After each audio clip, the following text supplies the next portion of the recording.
작가라고 말씀해 주시니까 저는 저 스스로 그렇게 생각해 본 적이 없는데 되게 부담스럽네요. 네. 저는 일단 뭐 이력은 대충 이렇습니다.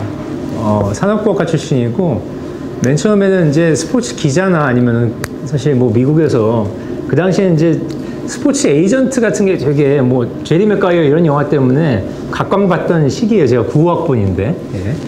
그래서 미국에 가가지고 이제 스포츠 매니지먼트를 전공하게 됐고요. 그 와중에 이제 미국의 그 정말 풀뿌리 스포츠를 몸소 체험해보고 싶다는 생각 때문에 다양한 인턴 기회를 제가 막 활용을 많이 했어요. 고등학교 체육부 인턴 생활을 하면서 뭐 미국은 뭐 특정한 종목의 주무가 아니고 고등학교마다 이제 운동부가 한 16개 정도 있습니다. 모든 학교가. 그러니까 거기서 일종의 뭐 주무 역할을 하는 그런 부서에서 일을 했었고 그 와중에 또 이제 자원 코치가 굉장히 많잖아요, 미국은. 이제 만 14세 이하까지는 사실 자원 코치들이 뭐 풀뿌리학을 다 이끈다고 해도 과언이 아닌데 뭐 그런 좋은 기회가 있어가지고 지역에 있는 어떤 지역 리그의 자원 코치 생활도 했었습니다. 그게 또 계기가 돼가지고 다시 이제 립게임 베이스볼이라는 어떤 우리식으로 하면 레슨 스쿨인데 레슨 스쿨이라고 보기에는 굉장히 좀 차이가 나죠. 거기는 뭐 야구장만 한 8명 정도에 있고 아주 굉장히 큰 그냥 야구 비즈니스를 하는 곳이에요. 마이너리그 팀도 운영하고 레슨도 하고 쇼케이스도 하고 쇼케이스라는 건 이제 뭐 대학팀이나 아니면 스카웃을 모아가지고 애들 경기시키거나 아니면 스킬 테스트 같은 걸 하는 장을 마련해 주는 거거든요. 어쨌든 그런 종합적인 뭐 야구 비즈니스 하는 회사에서 제가 뭐 1년 동안 인턴했고 그 와중에 이제 전국적으로 NPA는 이제 소녀 코치님 때문에 유명한데 NPA 뭐 폴 나임은 당시에는 뭐 론 몰퍼스 같이 이렇게 미국은 전국적으로 순회 공연을 하면서 야구 관련 자기가 이제 코칭 스쿨을 운영하면서 지역에서 전국적으로 자기의 어떤 코칭 커리큘럼이나 자기의 야구 이론을 가지고 이렇게 세미나를 개최하고 그런 게 되게 활성화가 돼 있어요. 우리보다 훨씬 더. 아무래도 미국은 시장이 넓고 또 이제 유소년이나 만 14세 이하까지는 자원 코치들이 많이 코칭을 하다 보니까 또 코칭 커리큘럼에 대한 그 어떤 시장적인 수요도 있습니다. 그러니까 애들을 좀 더 뭐 잘 가르치려면 아무래도 좀 세련된 방식의 어떤 커리큘럼이나 이런 걸 좀 적용해서 가르칠 뭐 니즈가 있는 거죠, 그러니까. 그래서 저도 이게 다 돈인데 어떻게 보면 걔네들은 다 모든 뭐 이런 세미나 하나하나가 다 돈으로 과금돼가지고 커리큘럼 관련된 이런 오늘 발표할 자료에 대한 책은 이건데 예. 이런 것들을 다 세미나 참여비 따로 받고 교재비 따로 받고 이렇게 해서 소위 굉장히 우리나라보다 훨씬 더 큰 시장이 형성돼 있어요. 상업화가 잘 돼 있는 거죠. 예. 뭐 하나하나 듣다 보면은 우리나라 야구 선수 전문 선수들한테는 뭐 들어보니 별것도 아니네라고 할 수도 있겠지만 어쨌든 상업화의 힘인지 걔네들은 굉장히 뭐가 발달되어 있냐면 제가 느낀 거는 저는 이제 야구를 하는 사람이 아니었잖아요. 야구를 잘하는 것보다는 야구를 어떻게 설명하는가에 관심이 되게 많았거든요. 근데 걔네들은 아무래도 미국 쪽은 일반 대중한테 야구를 설명하는 스킬이 굉장히 뛰어난 것 같아요. 뭐 원래 문화 자체가 말을 좀 잘하고 우리보다 훨씬 더 이제 뭐 그렇죠. 좀 자유롭지만 그래서 그런지 모르겠지만은 어쨌든 오늘 발표할 그 효과 속도, 효과 구성에 관한 부분도 사실 당시만 해도 2005년도에 페리 허즈밴드라고 아마 미국 중서부 쪽에서 타격 코치를 하는 분이 내가 단연간 타격 코치 경험을 하다 보니까 투수가 타자를 제압하려면은 이런 식으로 접근하면 되겠다라는 생각을 해서 이렇게 좀 거기서 이제 아이디어가 와가지고 그래가지고 발전시킨 이론이라고 본인이 이렇게 주장을 하고 있어요. 네. 그래서 당시에는 그렇게 큰 각광을 받지 않았던 모양인데 최근에 보니까 뭐 그 메이저 MLB.com TV나 이런 데에서 요걸 좀 주목해가지고 뭐 볼 배합을 결정하는 또 하나의 어떤 재밌는 이론 이렇게 해서 소개를 하고 있더라고요. 네. 그래서 마침 또 이제 최승표 대표님께서 옛날에 이제 2006년도에 제가 이걸 이제 우리나라에 소개하는 간단한 컨텐츠를 만들었었는데 그걸 한번 다시 한번 좀 설명하는 기회를 갖자 해서 제가 이 자리에 오게 됐습니다. 일단 저는 2006년까지는 이런 소위 부끄럽지만 책을 쓰거나 아니면 컨텐츠를 만드는 활동을 했었어요. 야구 관련해서. 미국에서 한 3년 동안 워낙 여기저기에 돈을 뿌리면서 다양한 컨텐츠를 접하고 공부를 하면서 그게 아까워서 그래가지고 그걸 막 이렇게 전달하고 싶어가지고 이런저런 걸 만들었었는데 이제 2007년부터 커리어를 이제 완전히 바꾸는 바람에 제 경험 자체가 이제 2000년대 딱 중반 수준에 머물러 있는 게 사실입니다. 아무래도 야구계 현업에 계속 계신 분들에 비해서는 예를 들어서 제 책이나 이런 데에서도 사용하는 어떤 예나 이런 것들이 굉장히 옛날 선수들, 요새 친구들이 이게 누구지라고 생각하는 그런 사람들이 많고요. 그런 한계가 있고. 그 다음에 또 하나가 2000년대 중반까지만 해도 지금 같은 어떤 트래킹 디바이스가, 이게 트래킹 장비가 발전을 안 해서 사실 요 책에 있는 데이터들도 아마 대부분 옛날에 이제 피칭 차트라고 해서 다 수기 차팅을 했을 거예요, 아마. 그런 데이터들을 수집해서 만든 거기 때문에 조금 더 검증은 필요할 겁니다, 아마 분명히. 왜냐하면 저는 이제 2006년도 요 자료들을 바탕으로 해서 이제 컨텐츠를 만들었고, 그걸 오늘 이제 발표할 거거든요. 그래서 아마 정밀 측정 데이터에 따른 뭐 임상이 나온 건 아니고요. 예, 그냥 단순한 이론 정도예요, 오늘 소개할 부분은. 일단은 뭐 다 아시다시피 야구의 핵심은 이제 투타 대결이잖아요, 그렇죠? 투수랑 타자의 대결인데, 투수랑 타자의 대결은 페리 허즈번드라는 타격 코치 이렇게 설명합니다. 이제 궤적을 분석하고 타이밍을 맞춰가지고 내가 생각하는 그냥 투구의 궤적과 어떤 그 궤적도 자기가 파악한 타이밍에 맞는 어떤 배팅 포인트에, 히팅 포인트에 내 배스를 그냥 갖다 놓는 그런 작업이라고 설명을 해요. 그래서 뭐 크게 보면 이제 궤적이랑 타이밍 두 가지 요소가 있는데, 효과 구속이라는 개념은 이 타이밍, 이제 궤적이라는 거는 그냥 뭐 보면 알잖아요, 그렇죠? 근데 타이밍이라는 거는 예를 들어서 뭐 투수가 되게 뭐 유희관이 타자의 타이밍을 잘 뺏는다, 뭐 이런 것들을 도대체 어떻게 뭐 수치적으로 설명할 것인가, 그런 부분에 많이 이제 자기가 집착을 했다고 해요. 그런 부분은 어떻게 하면 이거를 좀 더 이렇게 가장 정확한 데이터를 이렇게 타이밍이란 걸 계측까지는 그렇지만 좀 타이밍이란 걸 조금 이렇게 수치화 시킬 수 있을까? 네. 그런 부분에 이제 이 주력을 하다 보니까, 그런 부분에 주목하다 보니까 나온 게 효과 구속 이론이고요. 네. 일단 기본적으로 MPA식의 분류에 따르면은 타이밍은 기본적으로 뭐 속도에 관한 거니까. 네. 그러니까 이 구속을 세 가지로 분류를 하는데, 첫 번째가 물리적 구속이라 그래서 말 그대로 레이더건에 찍히는 구속을 물리적 구속이라고 하고, 체감 구속이라는 거는 뭐 이거 MPA의 분류입니다. 투구의 동작상의 특징에 기인한다고 설명을 해요. 그러니까 예를 들어서 어떤 투수는 굉장히 공을 숨겨서 나오기 때문에 딴 투수보다 뭐 타이밍 맞추기가 어렵다, 아니면은 공이 더 빨라 보인다, 이런 얘기 실제 경험적으로 많이 하잖아요, 선수들이. 그래서 톰 하우스는 이제 그런 구속을 체감 구속을 한다. 타자가 느끼기에 메카닉적인 특성에서 나오는 어떤 타자가 느끼는 구속. 사실 그거 측정할 수는 없는데, 예. 유희관의 135km짜리 속구가 뭐 유희관의 어떤 여러 가지 메카닉적인 특징, 예를 들어서 뭐 릴리즈 포인트를 앞으로 끌고 나오냐, 뭐 여러 가지 특징에 따라서 타자한테 다르게 달라올 거잖아요. 예, 그렇죠. 모든 선수의 뭐 135짜리 속구가 똑같은 타이밍으로 다가오지는 않는다 이거죠. 근데 메카닉적 차이에 따라서 그거를 이제 perceived velocity라고 해서 체감 구속이라고 설명을 하고, 효과 구속이라는 어떤 그 제구 있잖아요. 그러니까 로케이션과 투구 스피드 간의 관계에 따라서 타자가 느끼는 어떤 구속 차이라고 합니다. 이게 설명이 좀 어려운데 일단 영상 하나 보여드릴게요. 이 사람 빌리 켄이라고, 제가 칼리 켄 주니어 야구 스쿨에 있을 때 부원장급이었어요. 네. 칼리 켄 주니어 동생이고요.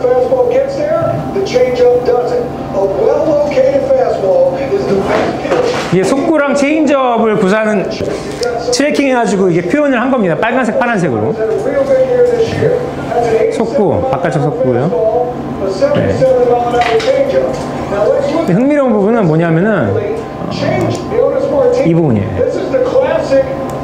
이게 이제 가장 전통적인 인하이 패스트볼이라 그래서 이제 타자 눈 쪽으로 가깝게 오는 타자 헛스윙을 유도하는 이제 인하이 패스트볼이고요. 네. 그리고 이게 체인지업인데, 전통적인 체인지업보다는 약간 좀 가운데 몰리긴 했지만 어쨌든 아웃로우로 던지는, 타자의 어떤 타이밍을 뺏고, 보통 이제 우투수들이 좌타자를 상대할 때 저 코스로 체인지업을 많이 던지죠. 네. 이거를 이제 똑같이 투구를 트랙해 보면은 속구가 여기 있을 때 체인지업은 여기 있다 이거예요. 네. 그러니까 둘 간의 거리 차이가 뭐 6피트 이상 난다. 네. 페리어스 반드시는 아무래도 타격 코치다 보니까 투수의 스피드가 중요한 게 아니고 타자가 반응할 시간이 얼마나 있느냐 거기에 이제 포커스를 맞춰가지고 조정된 구설이라고 보시면 돼요. 예를 들어서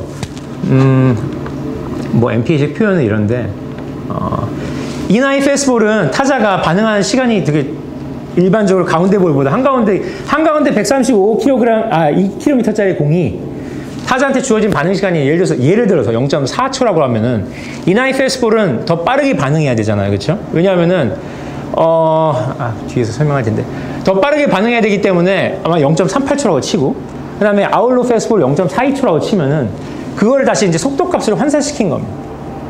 네, 이걸 볼게요. 네.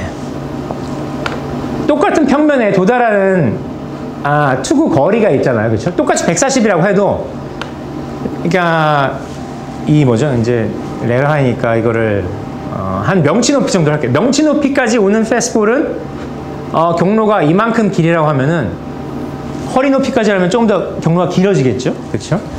그다음에 니하이, 그러니까 무릎까지 하면 더 길어지겠죠, 경로가. 그렇기 때문에 타자 입장에서 보면 조금 더 이 공이 조금 더 반응할 시간이 좀 더 있다는 기본적인 가정이에요. 똑같이 인사이드 아웃도 똑같습니다. 인사이드 공, 이게 우투수가 우타자의 상대를 던지는 공을 생각하면은 안쪽에 들어오는 공은 경로가 좀 더 짧죠. 아무래도 짧은 경로는 타자한테 주어진 시간이 더 짧다는 얘기잖아요, 그렇죠? 그 다음에 미들, 당연히 경로가 조금 더 길겠고 아웃사이드는 조금 더 경로가 더 길어지니까 그러니까 타자한테 주어진 시간이 조금이나마 차이가 있다는 기본 가정입니다. 그리고 또 하나가 타자가 보통 100% 그러니까 100% 컨택이라는 건 뭐냐면 완전히 자기 스윙으로 그냥 뭐 허리 빠지고 스윙하는 게 아니라 자기 스윙으로 제 타이밍에 스윗스팟에 딱 공을 맞추는 타임을 100% 타이밍 컨택 타임 포인트라고 보면은 보통 이거는 약간 늦은 경우고 이건 약간 빠른 경우. 빠르면은 아무래도 이게 최적의 포인트보다 빠르게 된 경우 보통 배트가 더 나오기 때문에 백 끝에 맞게 되겠죠, 아무래도. 그렇죠? 타이밍이 늦으면 당연히 잼이라 그래가지고 이게 백 안쪽에 맞게 되고, 네. 이건 말 그대로 정타, 스윗스팟을 그냥 제대로 맞춘 경우겠죠. 근데 보시면은 우타자의 경우에는 최적의 스윗스팟에 맞추는 그 위치가 보통 홈플레이트 오른발 앞쪽, 훨씬 앞쪽이라고 설명을 하고요. 그 다음에, 그러니까 이 로케이션에 따라서 최저의 컨택트 포인트라는 게 항상 동일한 평면이 아니라는 겁니다. 그러니까 인사이드 공은 좀 더 앞에 나가서 더 일찍 열어가지고 앞에 일찍 반응해서 앞에서 쳐야 되고 아웃사이드 공은 조금 더 타자한테 주어진 시간이 있고 컨택트 포인트가 약간 더 뒤에 있다 이렇게 설명을 해요, 페리어스 씨는. 이 설명의 기본적인 거는 이제 모든 타자들이 바깥쪽 공은 우익수 쪽으로 라인 드라이브를, 그 다음 가운데 공은 센터 쪽으로 라인 드라이브를, 그 다음에 인사이드 공은 좌익수 쪽으로 라인 드라이브를 치는 가장 이상적인 형태의 타격을 가정했을 때를 얘기한 건데 아무래도 이론이다 보니까 여러 가지 전제적인 가정이 필요하겠죠. 이렇게요. 인사이드, 뭐 이건 좀 약간 과장되긴 했지만은 그런 타자 앞쪽에 그리고 높은 쪽에 이제 컨택 포인트가 형성되고 그 다음에 뭐 미들은 여기 있다면은 아웃사이드는 약간 더 낮은 쪽, 그 다음에 투수로부터 좀 더 먼 쪽. 그러니까 더 긴 경로를 날아와야 되는 거예요. 최적의 포인트까지. 이거는 가장 짧은 경로로 날아오기 때문에 타자한테 주어진 시간이 가장 적다. 이거는 타자한테 주어진 시간이 가장 많다. 그리고 이걸 가지고 역산을 해가지고 투구 스피드를 다시 한번 재산정을 해보자는 게 이 사람의 기본적인 이론의 틀입니다. 아까 설명했듯이, 여기 설명했듯이 기본적으로 투수의 공이 타자한테 날아오는 경로 중에서 가장 큰 높은 공, 그리고 인사이드 공이에요. 그렇죠? 인사이드는 실제 타격 포인트가 앞에 있기 때문에 더 짧겠죠. 그 다음에 가장 긴 거는 낮은 공, 그리고 아웃사이드 공. 아웃사이드 공은 타격 포인트가 뭐 인사이드의 최적의 타격 포인트가 여기라고 하면은 미들이 여기고 아웃사이드가 여기니까 가장 긴 경로를 비행하기 때문에 타자한테 주어진 시간이 조금 더 있다 이겁니다. 네. 그래서 나온 게 이걸 스트라이크 존을 가정하면은 기본적으로 공이 하이로 갈수록 여기를 기준점으로, 예를 들어서 140짜리 속구가 한가운데로 오는 걸 기준점으로 하면은 하이로 갈수록 실제 이 공의 효과 구속이라는 거는 점점 늘어나게 돼 있어요. 그러니까 커지게 돼 있어요. 그러니까 140짜리 한가운데 공은 여기로 로케이션, 여기로 이제 제구가 되는 경우에는 실제로 뭐 140x 킬로, 145킬로가 칠게요. 그 다음에 똑같은 구속의 공이 여기로 제구되면은 타자가 가지는 타이밍, 타자의 타이밍을 기준으로 역사나 어떤 구속에 따르면은 한 뭐 135킬로의 효과를 갖게 된다. 이거를 이제 본인이 이제 효과 구속이라고 정의를 하고, 뭐 이건 제가 뭐 대충은 이런 사각형이라고 사실 이렇게 평면, 뭐 여기서 이 거리에 따라서 비례해가지고 이렇게 마이너스 플러스 효과가 있다고 보시면 됩니다. 인사이드면은 뭐 이건 이제 페리어스 밴드가 얘기한 건데, 뭐 타임 유닛이라고 해서 여기는 여기보다 1유닛만큼 더 일찍 반응해야 되는 코스가 인사이드. 그 다음에 여기를 스트라이크 존으로 가정하면은 인사이드보다 더 안쪽으로 약간 볼 코스겠죠. 그렇죠. 스트라이크 같은 볼 코스로 오는 경우에 조금 더 일찍 대응을 해야 되는 코스. 그러니까 효과 구속이 더 높은 코스고요. 예. 마찬가지로 반대쪽, 그러니까 아웃로로 갈수록 효과 구속이 떨어지고 낮아지고, 인하이로 갈수록 효과 구속이 커진다. 이게 페리어스 밴드의 기본적인 발상입니다. 예. 효과 구속이라는 건 뭐냐? 물리적 구속에다가 이 이펙티브 벨러시티라고 해서 이제 효과 구속 효과. 이 사람이 만든 게 이제 효과대가 보통 이쪽이 이제 1, 2 이렇게 나눈 거는 나중에 이제 공식상 이제 뭐 적용하는 어떤 기계수나 마찬가지, 숫자나 마찬가지인데, 실제 계산 좀 복잡하면 뭐 이렇게 돼요. 예. 실제로는 뭐 18.44보다 조금 더 가까운 거리겠지만 어쨌든 러프하게 계산하면은 EV 효과가 1인 지점은 여기다가 1을 대입하면은 효과 구속이 나옵니다. 그러니까 이 공식에 따르면 스피드건 측정 구속 141km가 한가운데에 오는 경우가 141이라고 치면은 기준으로, 그러면은 요 구역, 이 구역에 제구가 되면은 그러면은 효과 구속은 요 공식에 넣어가지고 18.44 곱하기 18.44 마이너스 0.4575 곱하기 뭐 2를 한 다음에 여기다 141을 곱하면은 148이 나옵니다. 그러니까 요 구역에 제구되는 공은 실질적으로 148 정도의 효과를 갖는다는 게 이 사람의 이론이에요. 아마 요 구역이라는 게 아마 경계선 정도를 생각하시면 될 겁니다. 제가 러프하게 그려서 그런데, 마찬가지로 126km짜리 뭐 체인지업이 가운데 오는 경우랑 마이너스 2인 구역에 제구되는 경우를 비교하면은 마이너스 2인 구역은 효과 구속이 120.04, 이 공식에 따르면 이렇게 계산이 됩니다. 이게 무슨 얘기냐면, 타자는 여기 구역에 제구되는 126km짜리의 체인지업이라고 하면은 실질적으로 타자가 가진 타이밍은 여기 구역에 제구되는 126짜리랑 똑같다. 그러니까 여기 구역에 제구되는 120짜리랑 똑같다, 이 얘기예요. 다시 설명드리면은, 여기 구역에 제구되는 148짜리 공은 141km짜리 공은 한가운데로 왔을 때 148짜리 공이랑 똑같은 타이밍을 갖는다. 이거 타자 기준으로 하면은. 그러니까 이건 뭐 타자의 타이밍을 기준으로 해서 모든 구속을 다시, 그러니까 재보정을 한 거라고 해야 될까요? 네. 그 다음에 요건 뭐냐면은, 자기의 연구 결과 요 대각선, 그러니까 인사이드 이 안쪽, 그러니까 안쪽 내각 낮은 쪽부터 시작해서 이 바깥쪽 높은 것까지 이 대각선은 사실상 어디에 들어와도 어떤 타자의 타이밍적인 효과에서 별 차이가 없다.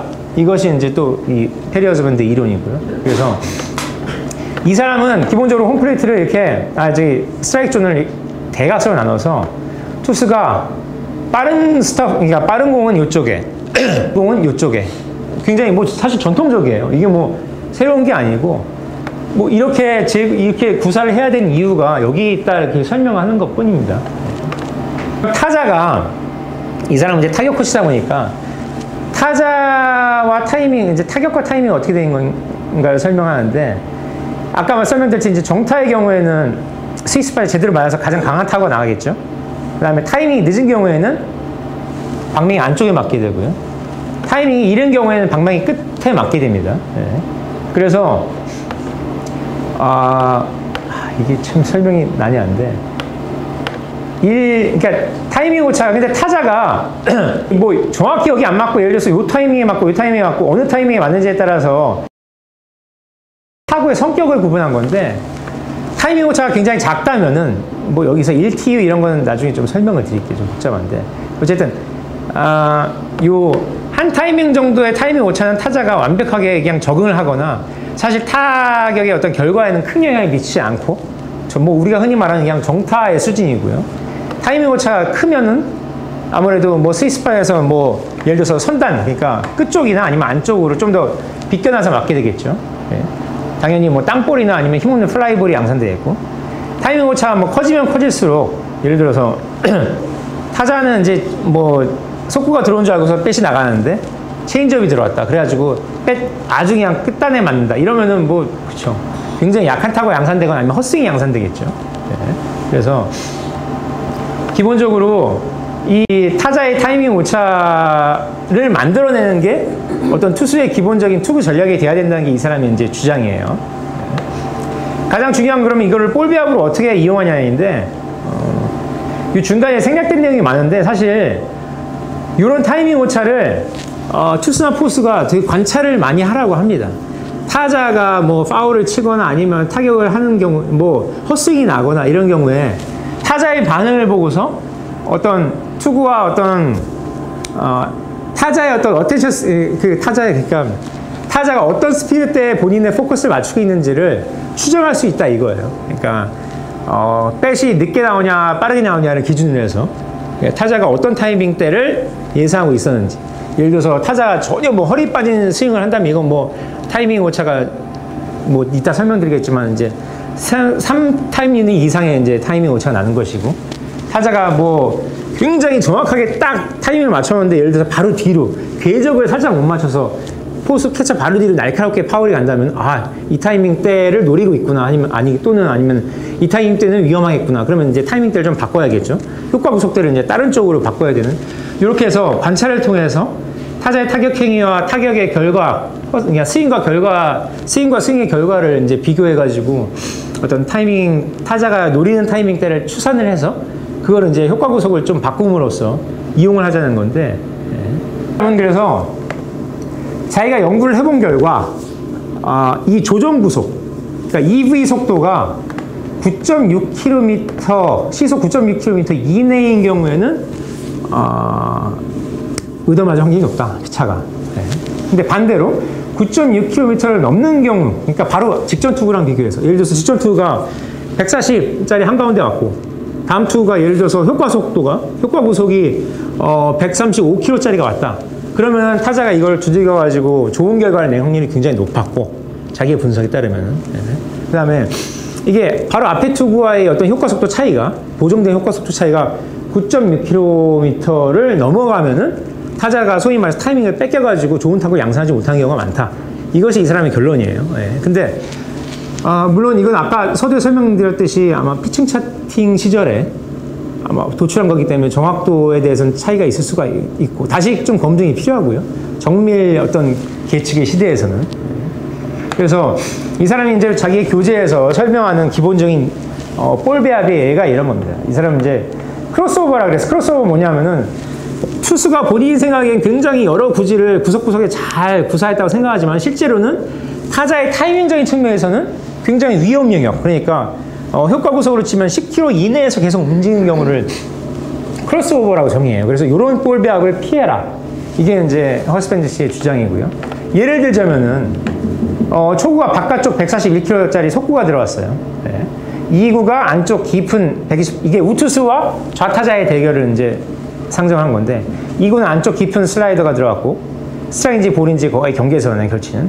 3구는 바깥쪽 142, 그 다음에 4구는 안쪽 체인지업인데, 뭐 결과가 뭐 홈런이 됐다고 합니다. 당연히 이 사람은 이제 본인의 나쁜 예로 들어야 되니까 결과 홈런이 나와야겠죠. 네. 근데 이거를 실제로 이제 구속을 보면 141, 128, 140, 130이기 때문에, 게다가 뭐 굉장히 다양한 구속을 뭐 인사이드 아웃사이드 섞어서 구사하기 때문에 피처는 왜 홈런 맞았는지 모른다 이렇게 설명을 하겠죠. 근데 실질적으로 본인이 이거를 자기가 도출해낸 어떤 EV, 그러니까 효과 구속으로 환산해 보면은 바깥쪽은 마이너스 2구역이기 때문에 공식에 따르면 실제로 132.7km 정도의 어떤 타이밍 효과를 갖는다 이거예요. 그 다음에 2구 안쪽 슬라이더는 128로 구사됐지만은 인사이드 안쪽이고 이게 그러니까 2배, 그러니까 공식상 속도를 2배 더해야 되는 어떤 그런 구역이 제구하기 때문에 계산 134.7. 3구는 파울이 나는데 132.8이고 4구는 안쪽 130짜리 체인지업, 속구랑 단순한 뭐 레이더만 속도는 뭐 140, 11km, 12km 차이가 나지만은 실질적으로 효과 구속을 계산해보면 135km가 되기 때문에 결국 타자한테는 타자의 타이밍에서 보면 계속 같은 동타이밍의 공이 계속 날아오는 것처럼 인식한다 이겁니다. 그래서 이 투수의 공은 왠지 모르게 되게 단순하다 이렇게 느끼게 되고 결국 타자한테 유리하게 작용한다 이거예요. 예. 다음에는 뭐 제이미 모이어가 뭐 이런 볼 배합으로 굉장히 재미를 많이 봤다고 해요. 제이미 모이어는 1990년대에 활동한 투수예요. 메이저리그에서 굉장히 드물게 아마 한 128에서 한 130, 거의 유희관 정도의 스피드로 야구를 했고요. 속구, 체인지업 그리고 뭐 간간히 뭐 보여준 커브볼 이렇게 사용한 투수로 알고 있어요. 물론 속구는 대부분 이제 컷이나 아니면 저희 싱커성이 많았고요. 왼손 투수고. 왼손 투수가 우타자를 상대하는데 이 사람이 이제 주 레퍼토리가 뭐냐면은 이쪽이랑 이 안쪽 인하이를 되게 잘 사용했다 그래요. 인하이나 인 미들 쪽, 이쪽을. 예. 그래서 보면은 바깥쪽 135짜리 속구가 들어오고 이거는 조종 속도는 128입니다. 예. 그 다음에 바깥쪽 체인지업 헛스윙, 안쪽 속구, 바깥쪽 체인지업 대부분 이런 식으로. 그러니까 느린 공은 바깥쪽 낮게 그래가지고 최대한 효과 구속을 줄이고 그 다음에 빠른 공은 자기 공이 느리지만은 최대한 인사이드, 인하이나 아니면 인미들 이쪽을 주로 활용을 해가지고 효과 구속을 뭐 본인이 뭐 이런 걸 알지 못했겠죠. 90년대 중반 투수인데. 근데 그리고 이건 사실 전통적인 볼 배합이기도 합니다. 사실은 어떻게 보면. 그러니까 최대한 효과 구속 차이를 키우는 투구와 투구 간에 그런 투구를 많이 했다고 합니다. 보면은 뭐 인위적으로 자기가 이제 이렇게 성공한 어떤 볼 배합을 예를 들은 거겠지만은 모든 투구들 차이가 굉장히 뭐 일단 10km 이상 나죠. 그렇죠? 그래서 이 양반이 얘기하는 거는 결론이 이거예요. 이제 볼 배합을 할 때는 효과 구속 차이가 이제 예를 들어서 볼로 유도를 할 때는 스트라이크가 아니라 요 효과 구속 차이가 큰 요 외곽 구역을 많이 이용해라. 예. 뭐 이건 사실 대부분 유인구가 사실 여기 이쪽 아니면은 이쪽에 집중되기 때문에 그렇죠?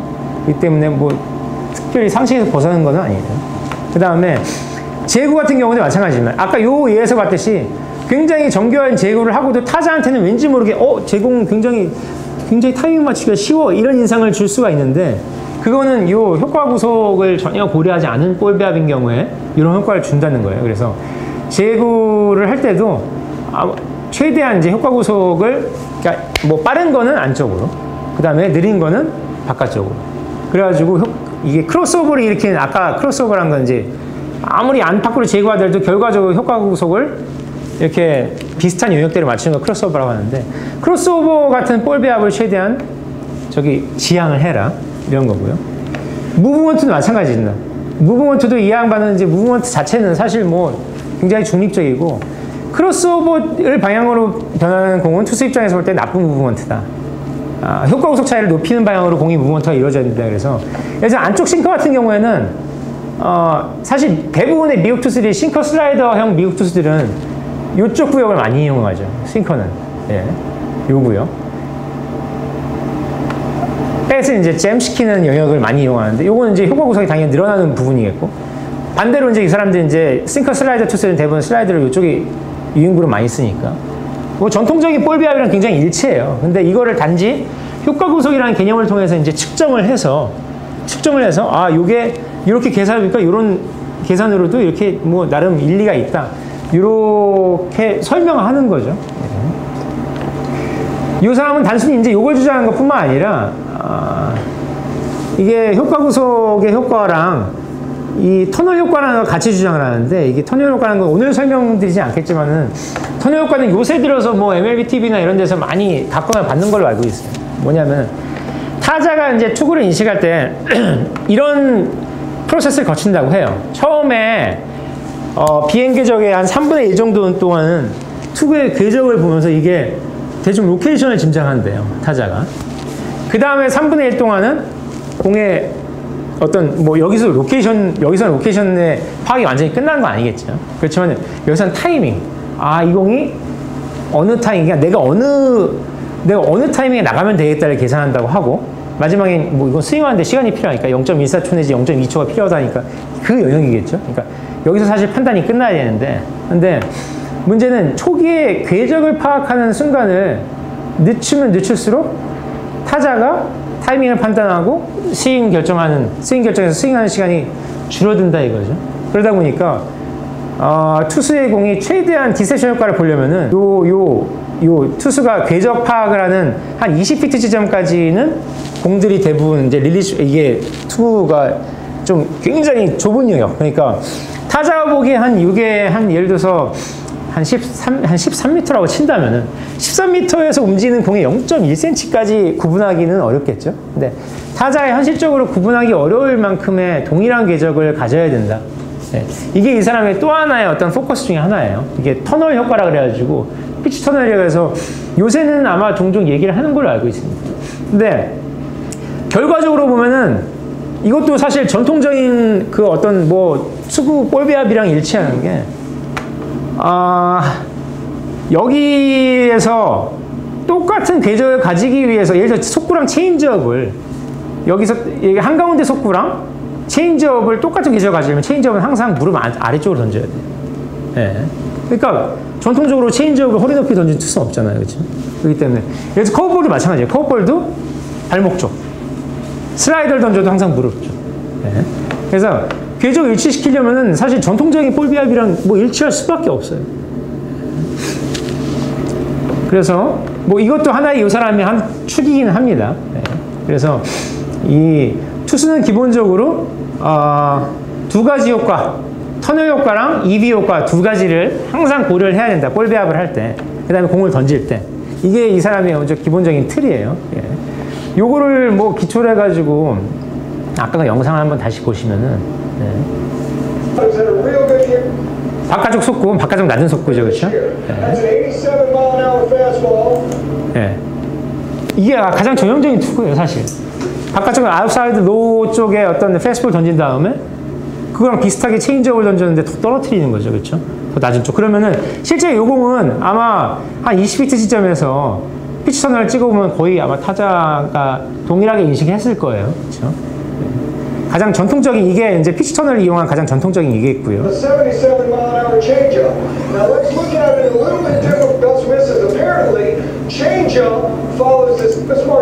그 다음에 요거는 이건 이제 효과 구속을 이용한 볼 배합이겠죠. 이건 뭐 사실 전통적인 볼 배합이기도 하지만은 인하이 패스트볼 그리고 효과 구속을 줄이는 그쵸. 여기는 뭐 사실은 이거는 약간 몰리긴 했는데 어쨌든. 아웃로우로 체인지업을 던져가지고 효과 구속 차이를 극대화시켜서 타자의 타이밍을 뺏는다. 네. 인사이드 낮은 패스트볼이에요. 네. 거의 똑같은 로케이션에 그쵸. 네. 이거는 뭐 피치 터널 이론으로 설명할 수도 있겠고 뭐 EV 효과도 있겠죠 당연히. 네. 정리를 하자면 이렇습니다. 네. 효과 구속이라는 거는 뭐 특별한 건 아니고 타자의 리액션 타임, 그러니까 타자가 필요한 시간을 기준으로 해가지고 타임이라는 요소를 한번 설명해 보려는 시도예요. 그러니까 타자한테 주어진 시간을 기준으로 해서 타자한테 주어진 시간이라는 건 항상 높은 공일수록 빨리 대응하고 빨리 나가야 되기 때문에 높은 공, 그리고 인사이드 공일수록 당연히 그러니까 하이일수록 타자한테 대응의 시간이 짧기 때문에 그러니까 물리적 구속보다 효과 구속이 높을 수밖에 없고요. 아웃로는 아무래도 타자한테 주어진 시간도 비행 궤적이 더 길기 때문에 타자한테 주어진 시간도 더 있고요. 그렇기 때문에 조정된 구속이 효과 구속이 더 낮을 수밖에 없고요. 네. 이런 어떤 히팅 포인트, 전통적인 뭐 타격 코치들이 코칭을 하는 전통적인 히팅 포인트에 따르더라도 좀 더 이제 그렇죠. 공이 더 날아오고 공을 좀 더 볼 만한 여유가 있겠죠. 네. 그래서 이거에 따라서 보정된 속도다. 이 공식은 이 사람이 뭐 얘기하는 공식이 물리적 과학적으로 설명되느냐 이거는 아니고 여기에 대한 비판은 최근에 있습니다. 이 공식이 좀 지나치게 과대평가했다는 비판도 있는데 어쨌든 뭐 중요한 거는 저는 이제 야구를 뭐 선수가 아니라서 잘 하는 거에 대한 관심보다 야구를 설명하는 사람들이 어떻게 설명하는 사람인가에 대한 관심이 높다 보니까 또 하나의 굉장히 재밌는 이슈라고 생각해요. 또 뭐 이런 숫자 같은 거가 그쵸? 지속적인 어떤 정확한 계측을 통해서 좀 더 뭐 좀 더 나이스한 공식을 만들어가지고 우리가 어떤 타자의 타이밍이랑 관점에서 속도를 재평가할 수 있는 더 정확한 툴이 만들어질 수도 있고요. 네. 그래서 사실 뭐 효과 구속을 하지만 결론은 거의 그렇습니다. 네.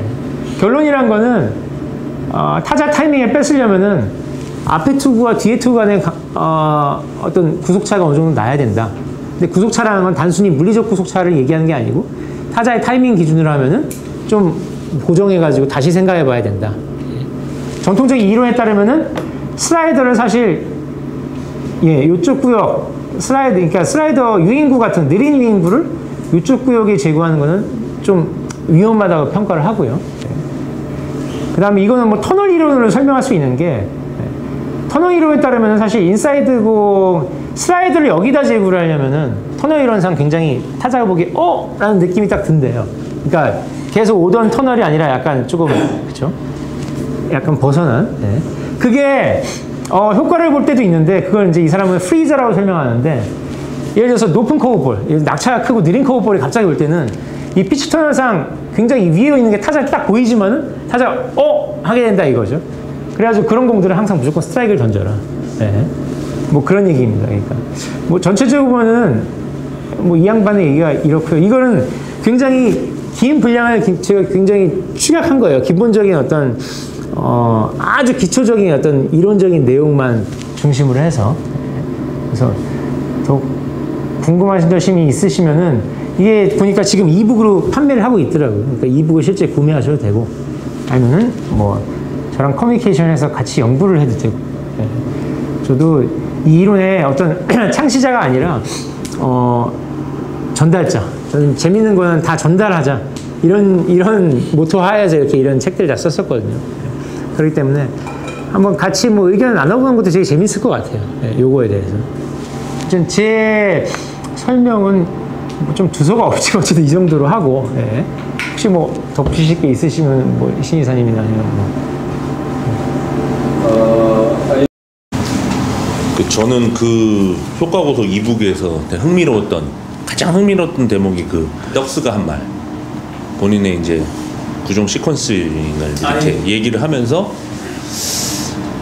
그러니까 결정적인 상황에서 자기는 늘 그런 패턴을 따르는데 타자들이 그걸 알아도 그래 이번에 이 공이 오겠구나 알아도 몸이 그렇게 반응하지 않는다는 거. 요거를 여기 신경과 적인 관점에서도 그러니까 사람의 인지 그러니까 아는 게 그러니까 저는 그런 의미를 두는 거죠. 왜 결정적인 상황에 결국 어떤 선택을 해야 되는데 투수가 효과 구속에 관한 그 믿음을 가지고 그 피칭을 전개해 나가는 게 맞는지 아니면 내가 아까도 쟤를 저렇게 잡았는데 이번에도 또 그렇게 하면 될까? 근데 그게 이제 어쨌든 터널이나 이런 거 생각해 보면 역시 뭐 공을 보고 치는 게 아니라 순간적으로 벌어지는 그 앞단에 그걸 보고 친다 생각하면 그래 뭐 수백 번 수천 번을 하더라도 계속 속을 것 같기도 하고 선수 얘기를 좀 듣고 싶긴 한데 뭐 그런 게 좀 궁금해요.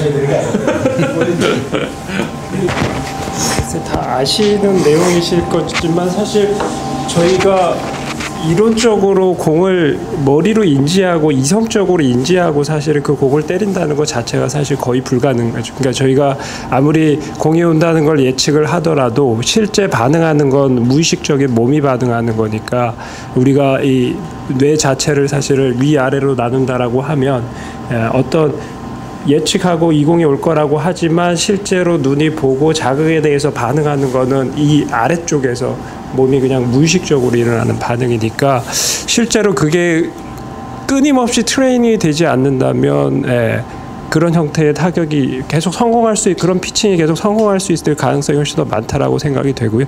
제가 요새 이제 느끼는 그 되게 그 이런 것과 유사한 현상이 정지된 에스컬레이터를 타면 그 순간에 제 몸은 분명히 정지돼 있고 안 움직인다는 걸 알지만 항상 움직이는 에스컬레이터를 타왔던 제 몸은 거기에 발을 딛는 순간부터 저는 계속 어지러움증을 느낄 수밖에 없죠. 그건 다들 좀 나이가 드시면 젊은 분들은 조금 덜 느끼시는데 나이가 드시면 이제 점점 느끼죠. 그러니까 그런 게 사실은 우리가 어릴 때부터 경험했던 것들에 의해서 우리가 무의식적으로 각인된 그런 것들이 한순간에 그걸 예측한다라고 해서 가능하지는 않을 거라고 저는 충분히 생각을 합니다. 그래서 그런 패턴들이 만약에 이런 게 이제 지식이 많이 퍼져서 타자들이 계속 이런 패턴들을 어릴 때부터 익숙해하고 그 개념을 받아들이고 몸에 적용을 한다 그러면 어느 순간에 이게 또 먹히지 않을 수는 있겠지만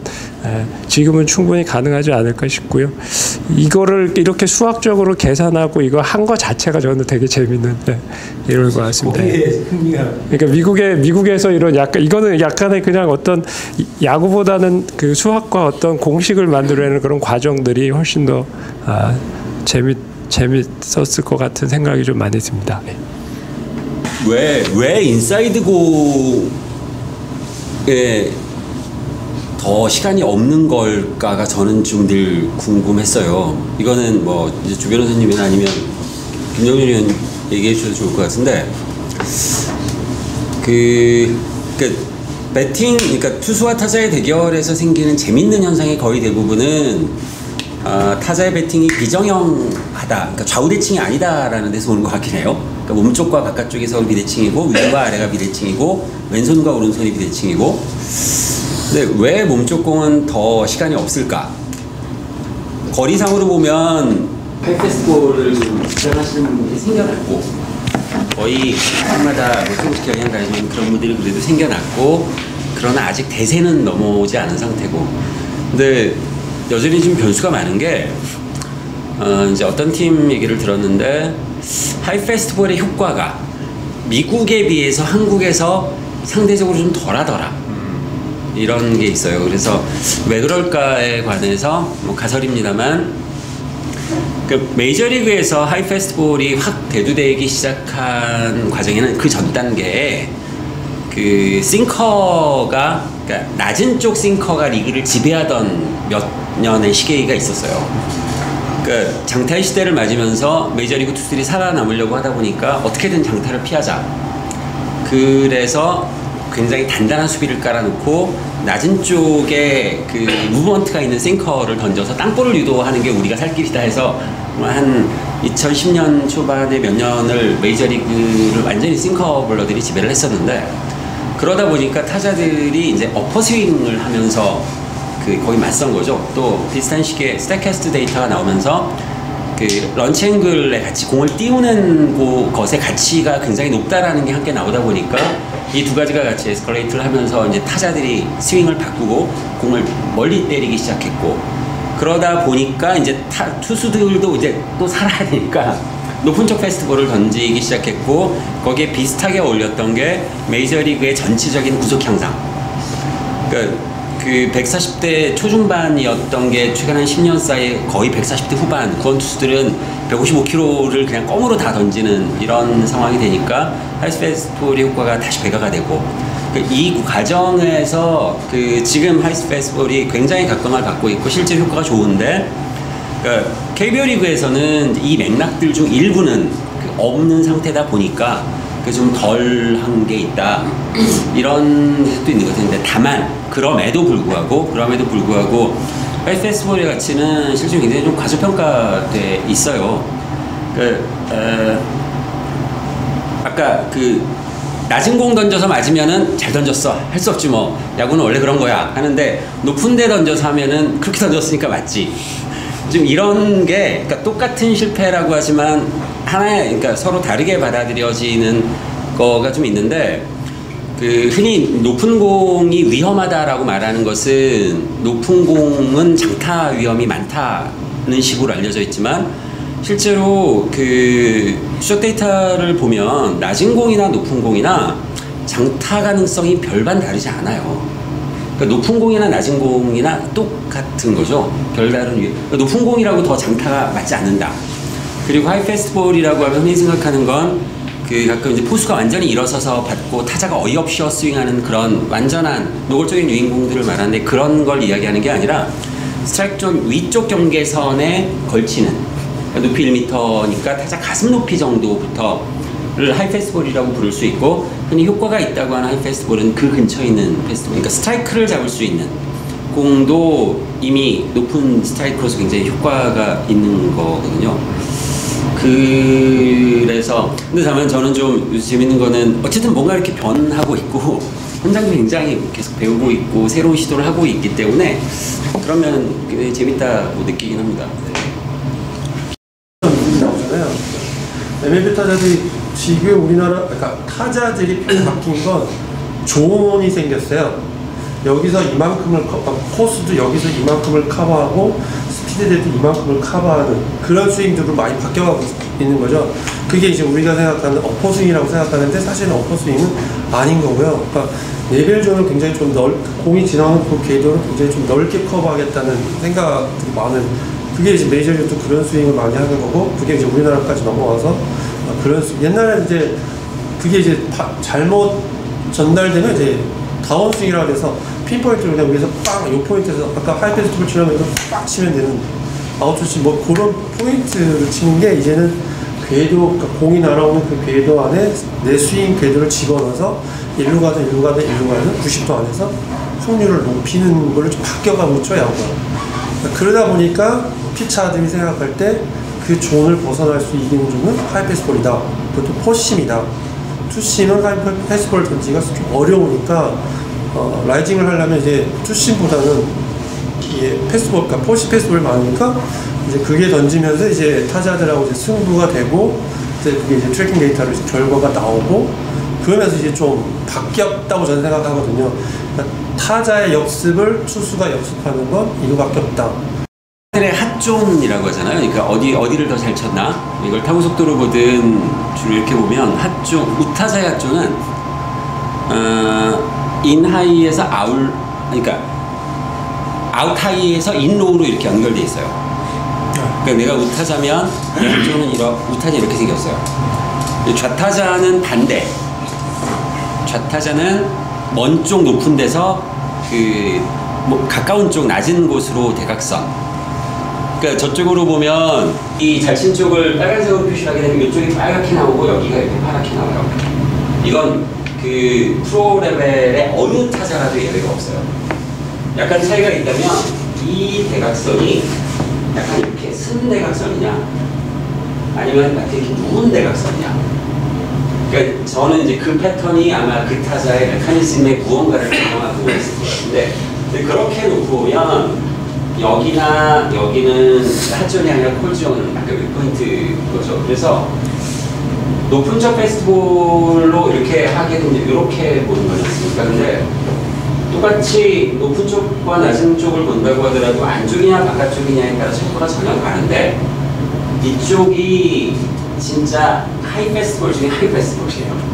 데이터를 보면서 데이터 안에서 저게 계량적으로 측정되거나 평가될 만한 게 뭐가 있을까를 이제 가끔 보는데 저는 이제 저 결과가 그러니까 효과 구속이라고 이렇게 개념화되어 있지만 사실 굉장히 여러 가지 요인들이 섞여 있을 것 같아요.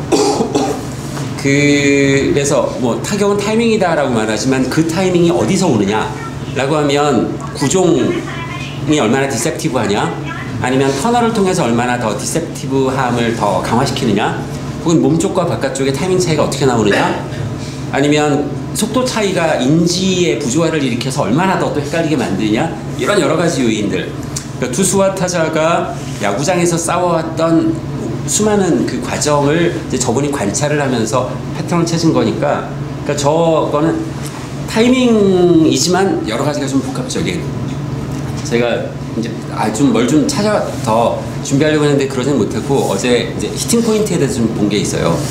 그러니까 타자들이 서로 다른 구종에 대한 히팅 포인트가 어디서 나오느냐.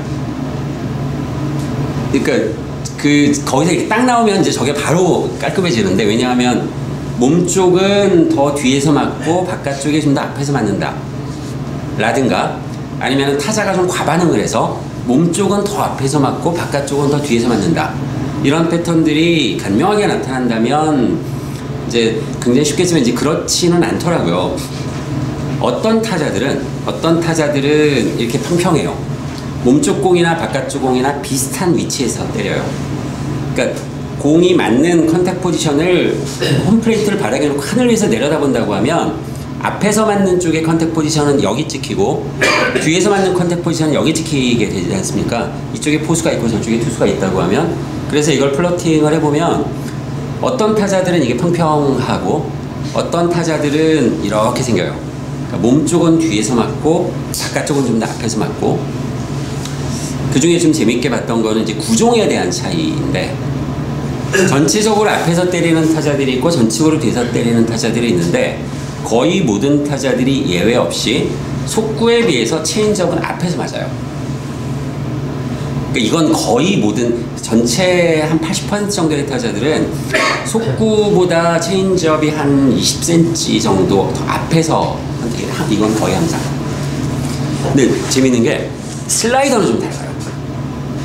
그러니까 커브는 완전히 성격이 다르고 구속이 완전히 다르니까 좀 다르게 하면 슬라이더는 그러니까 속구와 슬라이더의 구속차와 속구와 체인지업의 구속차가 대략 좀 비슷하지 않습니까? 그러면 거의 모든 타자들이 속구에 비해서 체인지업을 앞에서 때리는데 슬라이더는 어떤 타자들은 슬라이더를 앞에서 때리고 어떤 타자들은 슬라이더를 뒤에서 때려요. 근데 그들의 공통점을 보면 이게 아직 뭐 굉장히 적은 케이스니까 정말 느낌적인 느낌인데 이게 사선으로 된 이런 데서는 잘 치는 타자와 못 치는 타자들이 분간이 잘 안 되더라고요. 막 섞여 있어요. 그러니까 평평하게 치는 타자들도 뭐 잘 치는 타자, 못 치는 타자 섞여 있고 몸쪽은 좀 뒤에서 맞고 바깥쪽은 앞에서 맞는 타자들도 잘 치는 타자, 못 치는 타자는 섞여 있는데 조금 차이가 있으면 전체적으로 뒤에서 때리는 타자들은 이게 좀 평평하고요. 약간 앞에서 때리는 타자들은 바깥쪽을 좀 먼저 때린다. 근데 이 슬라이더 타임은 다른 게 잘 치는 타자들은 체인지업은 앞에서 맞는데 슬라이더는 뒤에서 맞아요. 근데 못 치는 타자들은 체인지업도 앞에서 맞고 슬라이더도 앞에서 맞아요. 이게 뭘까?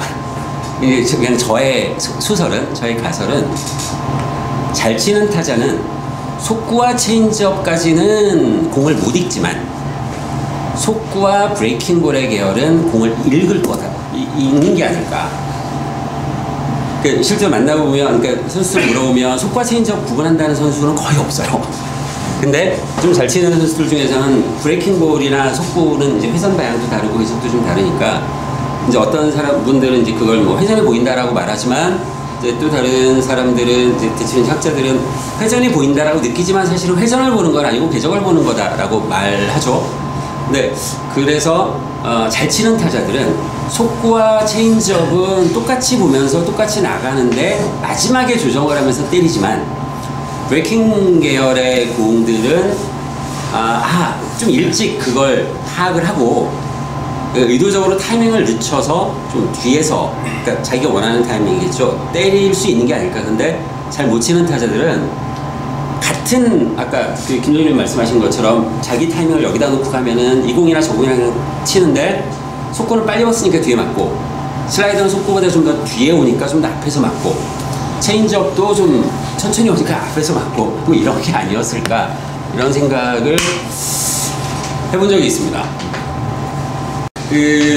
아마 트래킹 데이터가 이제 컨택 포지션들을 분석하면서 방금 말씀드렸던 거는 이제 전통적으로 포수가 타자의 타이밍을 관찰하면서 이 타자가 어떤 식으로 때리느냐를 보고 비교적 최근까지의 트래킹 데이터에서조차도 타자의 반응에 대한 정보를 읽어내는 부분은 아직은 잘 없어요. 근데 좀 전에 말씀드린 구종에 따라서 대응하는 이게 컨택 포지션이 어디서 잡히느냐는 어쩌면 그 타자가 어떤 타이밍으로 그러니까 전통적으로 포수가 타자를 관찰해서 얻는 종류의 정보들을 트래킹 데이터에서 얻는 방법도 있지 않을까라는 약간의 가능성 정도를 저는 보여준다고 생각을 합니다.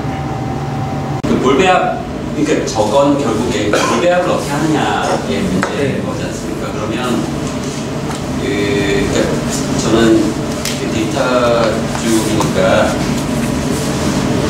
알면 할 수 있는 게 있고 알아도 못하는 게 있단 말인데 야구에 그러니까 155km 공을 던지면 홈런을 잡을 수 있다는 건 사실이지만 그리고 중요한 정보고 또 하이패스볼이 좋다고는 하지만 뭐 커맨드가 없이는 또 갈 수가 없고 그러니까 이건 안다고 해서 다 할 수 있는 건 아니다인데 그 야구에서 할 수 있는 것 중에서 알면 할 수 있는 것들에 가까운 게 있고 알아도 못하는 게 가깝다면 구속 같은 건 알아도 못하는 거고 로케이션은 그 중간쯤에 있고 구종 선택은 알면은 그대로 할 수 있는. 왜냐하면 글로 갈지 못 갈지는 몰라도 적어도 내가 던지는 구종은 선택할 수 있는 거죠. 그러면 데이터를 더 많이 활용해서 효과를 볼 수 있는 영역은 알아도 못하는 게 아니라 알면 실행할 수 있는 영역이기 때문에 저는 이제 데이터 분석 쪽은 여기에 더 집중하는 게 좋다고 생각해요. 그래서 저런 게 굉장히 좀 어울리는 분야고 그렇다고 했을 때 일반적인 데이터를 볼 때 제일 어려운 점은 투수가 다 다르고 타자가 다 다르기 때문에 이걸 평균 내서 섞어보면은 막 다 뒤엉켜 보인단 말입니다. 그러면 여기서 어떻게 패턴을 잡느냐 아니면 어떻게 그 서로 다른 게 섞여 있는 걸 이렇게 갈라내느냐가 어려운데 타자에 반응하는 방법, 그러니까 타자가 반응하는 방법 아니면 타자의 메카닉을 데이터에서 읽기 어려운 이유는 여러 데이터가 막 섞여 있기 때문인 거거든요. 그러니까 같은 타자라고 하더라도 로케이션에 따라서 다르게 움직였을 것이고 구종에 따라서 볼 카운트에 따라서 다르게 움직였을 텐데 그걸 막 섞어 놓으면은 그냥 다 뭉개져 보이는데 갈라내는 방법이 있으면 근데 이제 구종에 따른 컨택 포지션은 좀 갈라내는 방법 중에 하나일 것 같고 이걸 보면 타자가 반응하는 방법을 데이터로 읽는 가능성이 좀 있을 것 같아요. 사람의 키를 이렇게 히스토그램으로 뿌리면 이렇게 정경포가 됩니다. 근데 사실은 사람의 키가 이렇게 정경포가 나오는 이유는 사람의 키가 정경포를 이루고 있어서가 아니라 사실은 남자 키가 이렇게 있고요. 여자 키가 이렇게 있어요. 이 두 개를 합쳐 놓으니까 이렇게 나오는. 이제 통계학 쪽의 테크닉 중에서 이렇게 생긴 거 뒤에, 그러니까 마치 사람의 키의 분포를 이렇게 그렸는데, 이제 가설을 잡는 거죠. 이것은 남자의 키와 여자의 키의 정규 분포가 합쳐진 결과일 것이다. 라는 가정을 잡고 이걸 분해하는 테크닉 같은 것들이 있어요. 그래서 이제 그런 걸로 좀 시도를 해보려고 하고 있습니다. 뭐 모든 컨택 포인트라기보다 소위 말해서 재미본 타구들 있잖아요. 기준을 잡아가지고 타구 스피드가 1점 이상 나오는 소위 정타라고 이렇게 우리가 평가할 수 있으나 그런 게 나왔을 때의 히팅 포인트가 어디 잡힐지 그런 거를 따로 분리하는 것도 있어요. 네, 맞습니다. 이게 아까 이제 김선희 의원님 이게 좁힌다는 거랑 좀 비슷한데 그 선수들 얘기를 들어보면 그러니까 메카닉, 그러니까 자기 타격 메카닉은 못 바꾼다 하지만 좀 더 앞에서 칠 거냐 좀 더 뒤에서 칠 거냐는 좀 조정할 수 있다는 얘기를 하는 선수들이 있어요. 그러면 제가 아까 말씀드렸던 알아도 못하는 것과 알면 할 수 있는 것 중에서 알면 할 수 있는 것 쪽에 좀 가까워지는 거기 때문에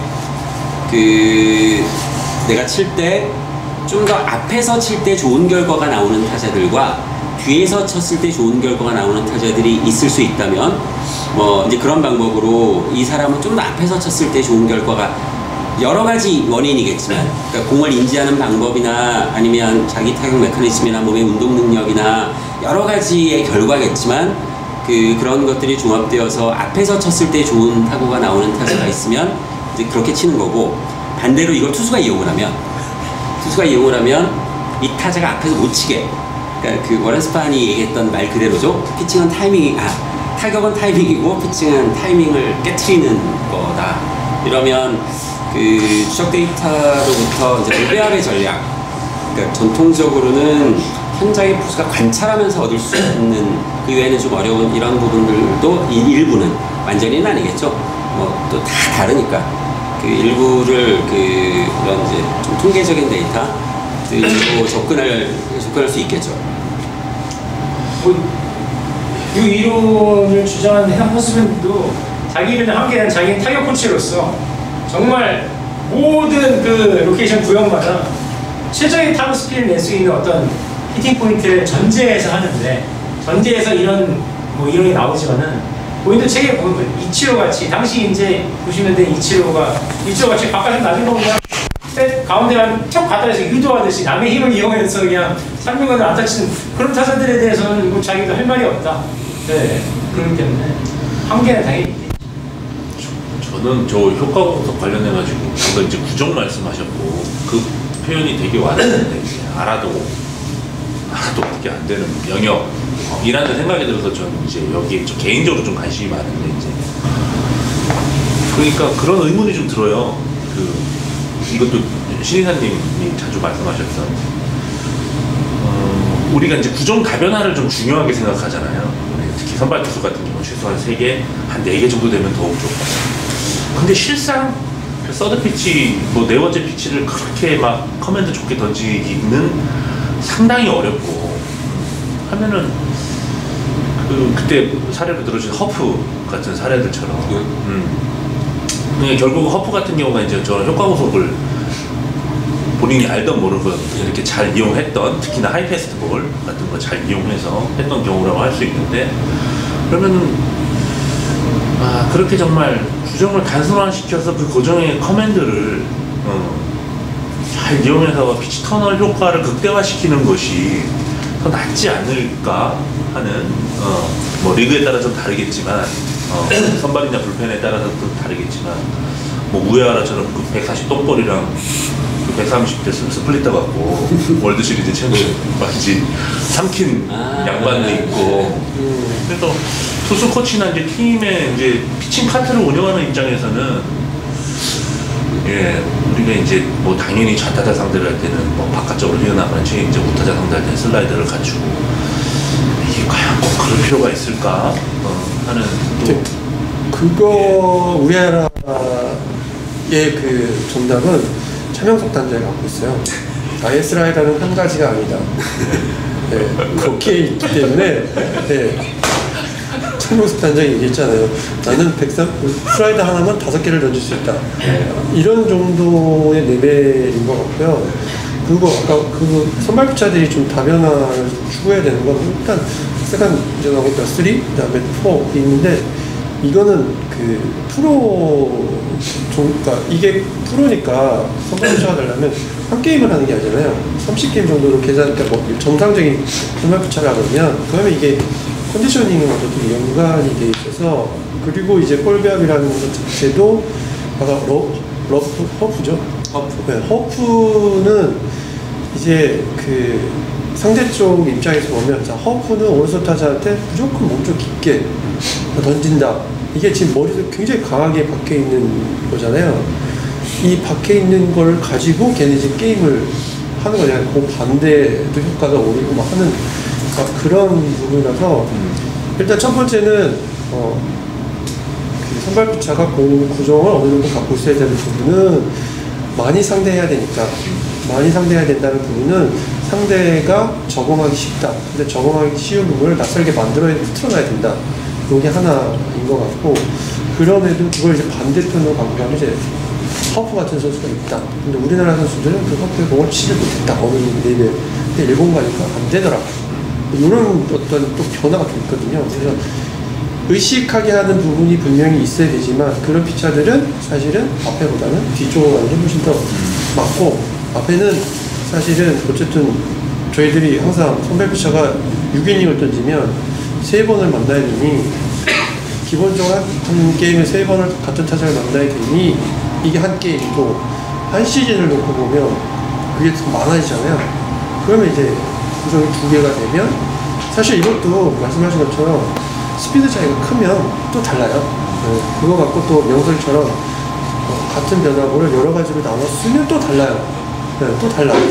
다른데 그 폭도 좁고 하게 되면은 사실은 한 게임 버티기 5회 6회까지 버티기도 좀 어렵고 한 시즌을 버티기도 좀 부담스러운 부분이 있어서 아마추어는 좀 그러니까 성장하는 투수들 할 때는 저는 뭐 굳이 안 되는 걸 굳이 쓸 필요는 없는데 그걸 하나 던져놓음으로써 나머지 분들이 살아나는 거죠. 저희들이 이제 전역공에서는 야 네가 안 되는 공이 하나 있더라도 앞에 좀 던져놓으면 나중에 네가 좀 오늘 슬라이더가 안 좋아 얘 슬라이더가 주문인데 슬라이더가 안 좋은데 얘는 커브가 잘 안 돼. 그냥 커브 볼대라도 던져놓으면 타자도 쟤네 커브 던지네?